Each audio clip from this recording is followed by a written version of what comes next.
Okay, folks, we're going back on live again. Stick and stay. The Honorable Eileen Parsons.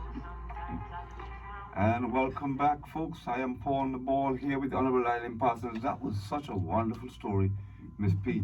I mean, you could make movies. We need to make a movie.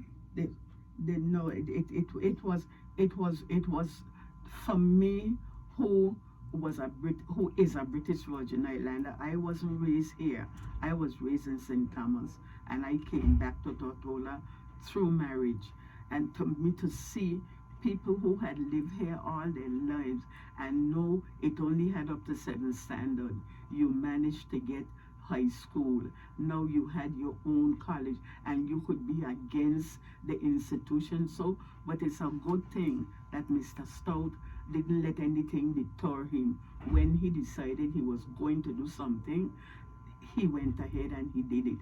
And I keep saying, I wonder where we would have been if that man had lived. I wonder where we would have been. Mm-hmm. Speaking of that, obviously, it's a new era. There's a lot of new things going on about here, and I know that there, let's say, areas in the community that you feel that we can do better with. I know you had mentioned to me earlier. Yes, one of the things that I am concerned about is I don't want to say the ambience, but what my capital looks like.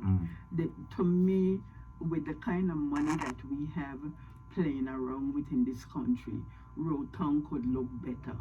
And one of the things I think that would brighten Rotown, we have the wall that faces the waterfront, the A.O. Shirley wall. It's there, a blank gray. Young Minister Reimer plastered the wall. And it is there to me, to my artistic eye, it is an eyesore. And I remember years ago, I had gotten an estimate from Mr. Ben Vanterpool, the artist who helped the Heritage Dancers from 1990 to gain a first prize float with his artistic work. And I had gotten an estimate from him to do the panel, to do the work on the wall. And each panel, when it was broken down, each panel would have cost, rounded off, $4,000 a panel. To me, any little child in this country got $4,000.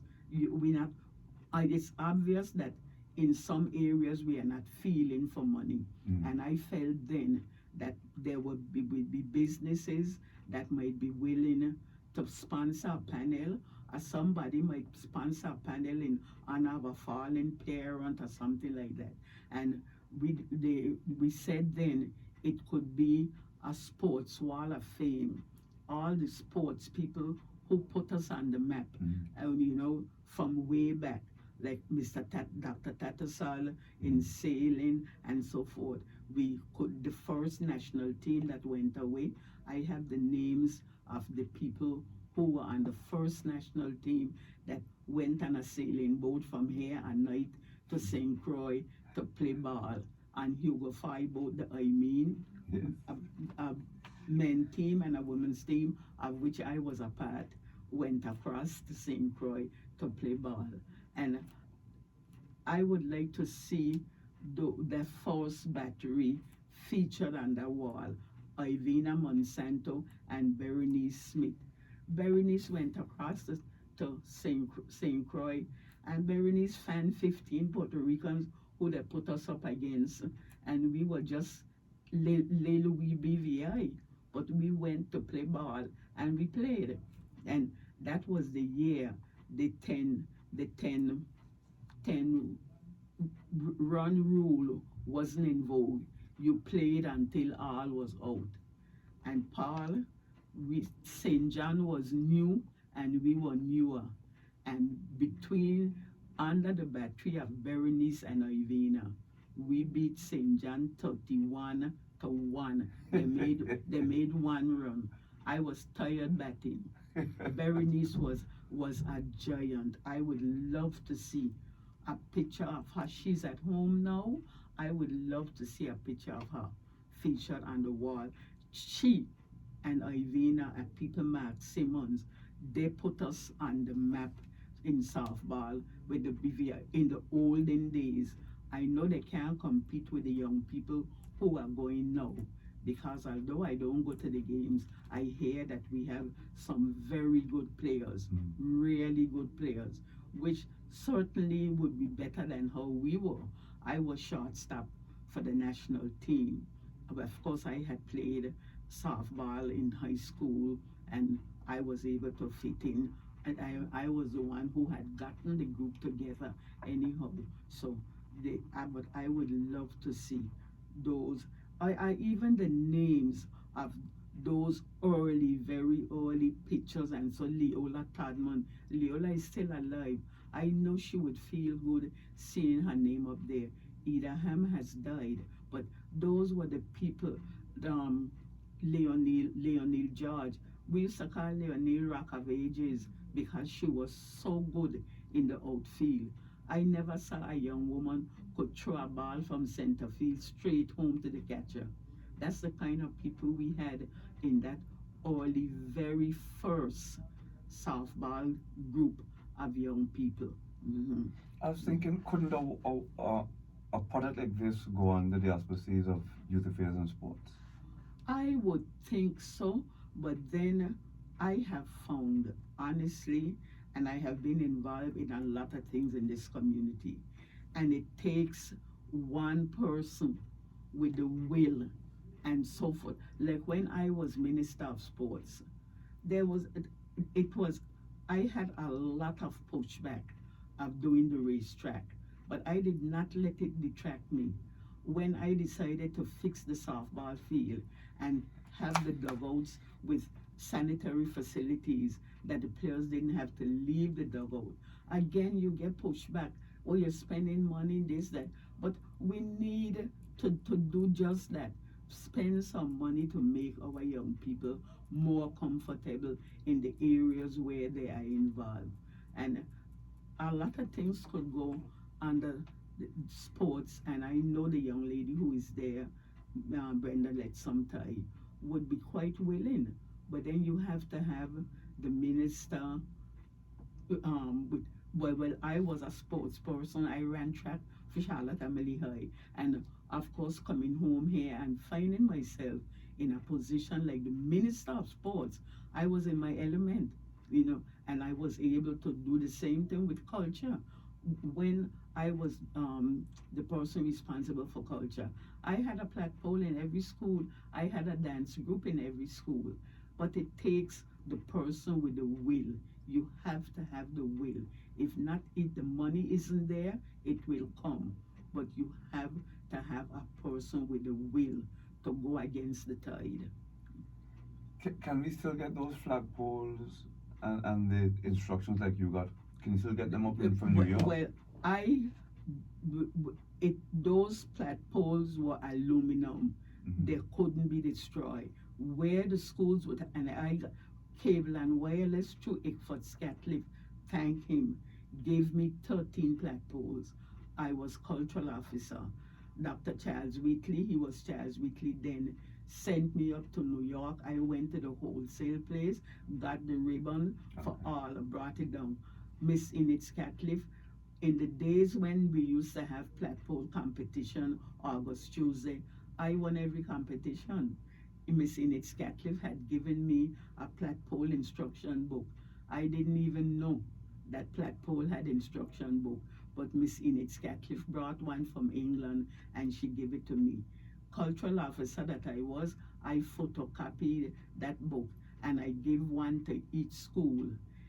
If the schools don't have one, I have the book at home, and I could certainly have the college photocopy it and give the principals a copy, and I wouldn't know where the poles would be.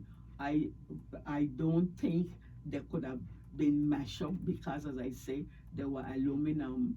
Certainly the ribbon they would need, and somebody like Mrs. Cicely Malone, Teacher Cicely is still, young enough that she could go to the schools in the afternoon and teach the children. This flagpole is a part of our culture. In the olden days, every village had a flagpole mistress. Every village had a flagpole, and those were things that we used to do.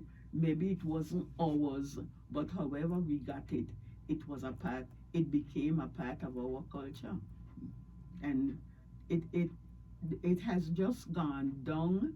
And to me, in the olden days, August Monday, there was no August Monday without a flagpole. It's not a competition, but some village would send in to Rotown, send in a flagpole to Rotown, and they would perform up on the field by the bandstand, while the each year a church would hold the August Monday fete, and you would have flagpole. Now you mentioned August Monday, Miss P, which takes me to August Tuesday. Mhm. And I just wanna maybe objectively, because we don't want anybody to think we're picking anyone here, but I wanna get your feeling as to where do we go now? Because suddenly, I'm sure you heard as I did that Lesmo put out a statement saying that we can no longer use the facilities at the The track. track. And there were some people who were quite devastated. A lot of people were quite devastated, Among them me. especially looking at the crowds that we brought in, the happiness that it brought on August Tuesday for the number of people that were there. People who would have had nothing to do on August Tuesday, they would have stayed home and done nothing really, and that in itself creates challenges. How do we? I mean, objectively, Ms. B, how do we objectively solve this challenge? Paul, So it doesn't come back it ever is again. sad. It is sad. I became the Minister of Sports in 1997, something that I didn't expect, but I was thrust in the position. And I decided that one of the things I was going to do was give us a proper racetrack. I wasn't responsible for the finances, but I was responsible for getting the work done. I brought in an expert from Kentucky. The land was always their problem, and the then chief minister was the one sorting out the land. To me, the young man, Mr. Cecil Fobbs, who from 98 was willing to sell two portions of his land is in use, the basketball court and the part for the track. Cecil said then that he wasn't willing to sell the two portions. It is 6 acres of land he was selling. He wanted to sell the whole thing. And in 98, I know what he was asking then for the 6 acres. It must have increased 6 times since then. It could have been bought. And I said then to the chief minister, and I'm not lying, the extra land could be used, divided up into house lots. Young British Virgin Islanders who would like to get a little piece of land, they would be able to buy it at a minimal cost, and we would have the basketball court and the part of the track. Right. The Thomas land, I don't know how much it is. Lately, I have heard it is 3 pieces belonging to the 3 children. I know I didn't make it up. Where Earl had his nightclub, however it was, I know that Earl had gone to the bank. Mr. Ellis had allowed him to use the land as collateral, the land where the thing is on, as collateral to get the money. For whatever it is, something happened and payments weren't made, and the bank was going to start proceedings. And I know that Mr. O'Neill paid, it was $50-something thousand. I know I'm not making it up. And to me, that amount, and that amount was paid to save that land. Whether Mr. O'Neill had gotten Mr. Ellis to give him a receipt or what, I don't know, if I wasn't involved in the proceedings. But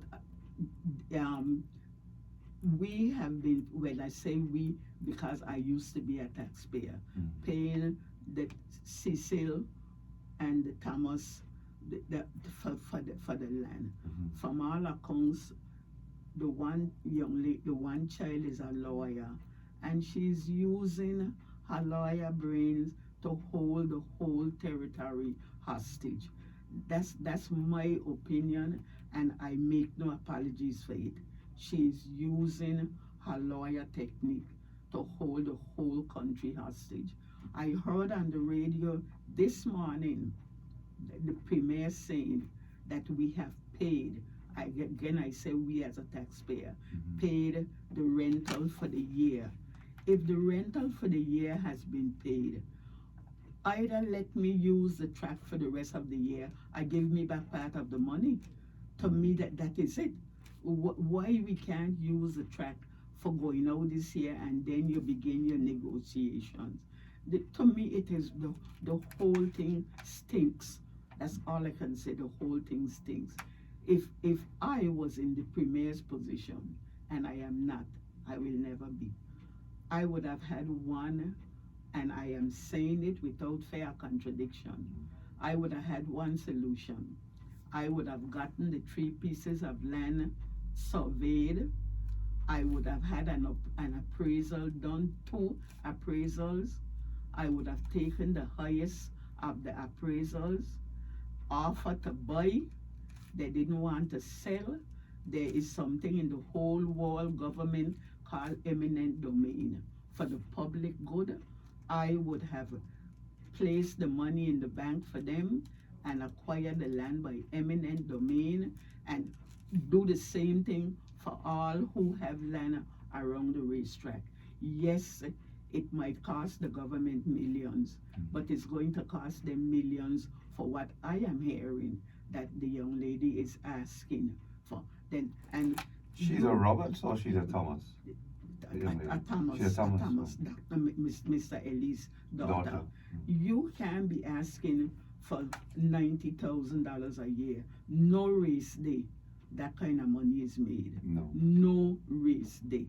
And for the last couple of races, government didn't give my cousin Lesmo anything. Lesmo has gone out there on a limb, I must say, putting in jeopardy his wife and his children inheritance for the public good. Lesmo is a common citizen like me. He is doing this because number one, he loves the sport, and number two, he see that you saw the crowd that was down there August Tuesday. I was there. And when I say this is the biggest crowd it had, they tell me when the track opened 98, the crowd was bigger. But it tells you that people are glad to have some place to go. Our friends on the other side of Pillsbury Sound, they're glad to come over. August Tuesday, every governor in the land was at the racetrack. How I know? They came by my tent to say hello. The governor, lieutenant governor, they all were there. The whole of the islands come out with their children to see. And why can't we enjoy the sport? One person is prohibiting us. Personally, I feel the sections of land that is theirs, put a bar to the top, a bar to the bottom, run your races and the rest of it. The whole of the track is ours. It's only a section in front of their home, where the home is there. It's only a section on that side. Then the next section up by the basketball court belongs to Cecil Forbes, who is given no problem. And then the rest of it belongs to government. Come all around by the bandstand and there by the finish line, Right. and and a little bit past the finish line belongs to government. They block off hers and leave it with her, and that's it. And the thing is that we don't have flat land on Tortola that you could relocate the track, and it's going to cost an arm and a leg to relocate the track. The thing to do is to try to get this land issue sorted out, and she's the only person giving a problem. And I think, I don't know her, I know the brother Ted, who used to be a member of the dance group. I think she is being very unreasonable, but then she doesn't live here. And she doesn't give a hoot about the BVI. She lives in St. Thomas. It means she has her inheritance here. Yeah. She has land, but that's about it. You know, she doesn't care. If she had cared about this country, she would have said, be more reasonable. It is not land that you can use. There's nothing she can do with it. Yes, we all had his place in there. The storm mashed it up. They have done nothing to say. They could have even run a little bar or something in there. You go in and have a drink on it. They take it down, use it for cricket. One time it was suggested of putting a softball field there, and all of the land there, you know, don't belong to her. I think she could be more reasonable. She could really, the brothers should talk to her, but I don't know if they can. But she should be more reasonable. No, I don't know. All I could do is just to watch, because I myself would love to go down to her to the races, and I am being denied enjoyment because of one person. Well, I mean, I think common sense at some point has to prevail that the majority have to be catered to, and one individual can't hold a territory at hostage. How it is now, the government has the will of this territory right now is behind whatever if the government takes that land by eminent domain, which they can do, As I've been told by fellows who live down the island, Miss P, if this was in my hometown, that would have been done long ago. I think, and if you see Honorable Andrew Foy did not get in his problem, that would have been done. He had the courage to do it, and I hope the current premier and his cabinet, that they have the courage to make the decision. The country would be behind them, because people are very, very angry. I heard the premier say about threats being made to the family, which is unfortunate. You know, yes, you are vexed that you are denied a sport, but to think about violence is really not right. That's taking it a step too far. Too far, yes, certainly. So that at least individuals kind of hear from both sides and see how things are. They said they're in negotiation, and I hope, you know, they can come to something reasonable. But the money that she's looking for, the government can't afford it. No. So it'll have to be eminent domain. So we'll just take a pause for a call, Miss P. Stick and stay. Guys, YouTube, Facebook, we'll be right back. Nah,